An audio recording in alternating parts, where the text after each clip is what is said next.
কতটা চ্যালেঞ্জিং ছিল আপনার এই জিতে আসাটা? ভয়ানক, ভয়ানক। প্রশাসন অসম্ভব রকম বায়াসড ছিল আমাদের প্রতি। পদে পদে তারা থামানোর চেষ্টা করেছে, হেনস্থা করার চেষ্টা করেছে।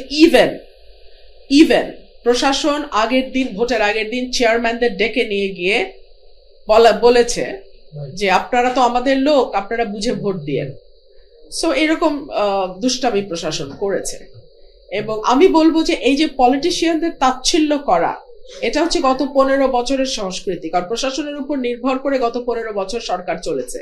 কোনো পলিটিশিয়ান নিজের জনপ্রিয়তায় জিতে আসতে পারে নাই। সো প্রশাসনের মজ্জায় ঢুকে গেছে যে দে আর অল ইন অল।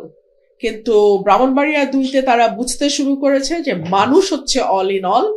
এবং এটা প্রশাসন, ব্রাহ্মণবাড়িয়াতে অন্তত কাজ করতে হলে প্রশাসনকে এটা আমলে নিয়ে কাজ করতে হবে যে সকল ক্ষমতার উৎস জনগণ এবং প্রশাসনের সমস্ত খরচপাতি আসে দেশের সাধারণ, একেবারে সাধারণ মানুষের আয় থেকে, সাধারণ মানুষের টাকা থেকে।